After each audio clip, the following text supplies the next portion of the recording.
UFC 279 Chimaev versus Diaz, underdog of the card. Now, this is not going to be an underdog. I actually think is going to win the fight. Instead, it is going to be the most valuable underdog to bet on UFC 279. Last week, it was Joaquin Buckley, and you saw why he was a valuable underdog. Ended up winning the third and final round and gave Nasruddin Imavov his toughest fight to date inside of the UFC. Maybe Phil Hawes could have been as well, but that was our underdog last week. It did not cash, but I didn't say Joaquin Buckley was going to win. I said he was going to be the most valuable underdog on the card. So the underdog I picked today, I don't have them winning this fight, but they are going to be very, very valuable when you do look at the betting odds. First guy we're going to be looking at is going to be Nate Diaz. He's at plus 900. Is going to be the best odds you're going to get Nate Diaz at right now. Nate Diaz, a guy that's only lost to champions, to title challengers of the UFC, Strikeforce WEC. I mean, look at this. Rory McDonald, former title challenger. Benson Henderson, champion. Josh Thompson, Strikeforce title challenger. Dos Anjos, champion. McGregor, double champion. Masvidal, title challenger. Leon Edwards, champion. Everyone Nate Diaz loses to has touched gold at some point in their MMA career. Khamzat Chimaev is one of those guys. I believe he's going to be one of the guys to beat Nate Diaz, just like all the other title challengers and champions and things like that. I think it's going to be easy. Nate Diaz is not going to be my underdog of the card. We got Jingliang Li, Tony Ferguson. Now, this one is a very valuable one. I'm definitely going to have Tony Ferguson as a, what I say last week, mid-tier underdog of the card. He's one of those where he definitely is a valuable bet to be made, as if you look at the betting odds for Tony Ferguson right now, he's at plus 260 to win against Li Jingliang. At best, he was at plus 268. I think that is a very solid and valuable bet onto Tony Ferguson, because personally, I would have Jingliang Li no better than minus 200, somewhere around that range. So yes, Tony Ferguson is a pretty good underdog for UFC 279, in my opinion, but he's not just there yet. He's not the underdog of the card, so we're going to have him as a mid-tier underdog of the card. Kevin Holland, Danny Rodriguez. This one is also going to be a mid-tier. Danny Rodriguez is not just there to be and qualify as my underdog of the card. If he was at the odds of maybe a...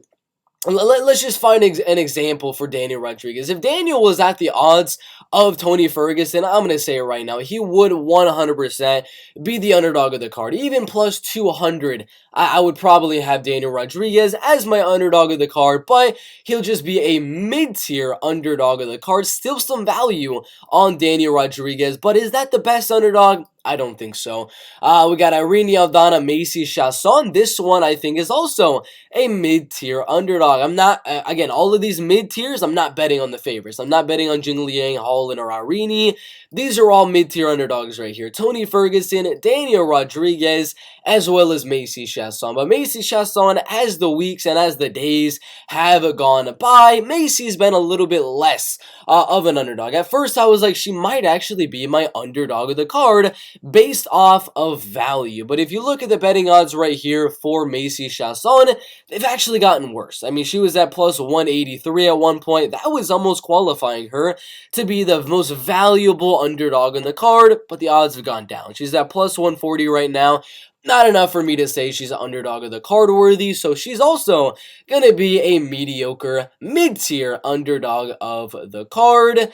And then we have our underdog of the card. We got a lot of underdogs that are mid-tier on this main card of UFC 279, but we finally made it. Johnny Walker and Iwan Akutela. This fight, I think, can go either way. I was actually predicting Johnny Walker to win this fight right when the fight got announced. I was like, you know, Johnny Walker, I think, could go out there and actually stay on the outside of Iwan Kutalaba and win the fight on the judges' scorecards. Maybe even knock out Iwan Kutalaba as he's coming in. Then I was like, nah, Iwan Kutalaba's probably going to be able to make the takedowns and get the fight to the ground, control Johnny Walker, get a TKO, get a submission, get a ground and pound knockout, whatever the case may be.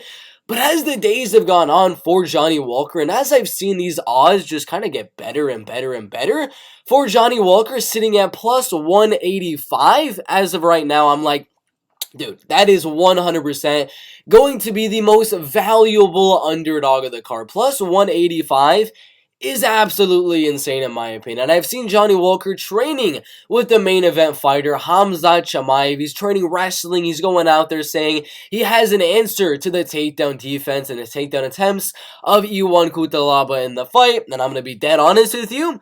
If he survives round number 1, I think Johnny Walker has a good chance of winning round number 2 and round 3, striking at range. But it all depends on can Johnny Walker defend the takedowns of Iwan Kutalaba. Personally, I don't think so. I think eventually Iwan will be able to get the fight down and be able to get a TKO or grind to a decision. But we're talking value. We're not talking who I think is going to win this fight. We're talking plus 185 for Johnny Walker in this one that I'm just barely leaning Iwan Kutalaba to win.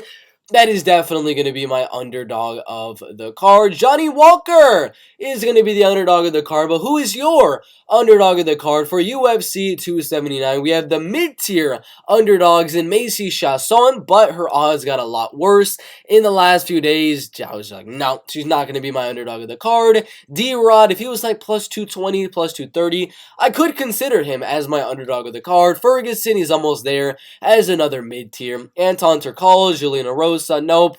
Dennis Tillinen, Chris Barnett, Danielle Wolf, Chad Hellinger. Chad Hellinger is going to be another mid-tier underdog of the card. And then Johan Linus is also going to be a mid-tier underdog. But the number 1 most valuable underdog in the card for me is going to be with Johnny Walker. But put your thoughts down below. Is that your underdog of the card as well? Make sure to like this video. Let's get this underdog prediction video, whatever type of video this is, to, let's go 50 likes. 50 likes by the weigh-ins tomorrow, and I will be giving one of you that comments your underdog of the card all of my UFC 279 bets. So make sure y'all go down in the comment section and put your favorite underdog for UFC 279. Thank you guys for watching, and we'll see you in the next one.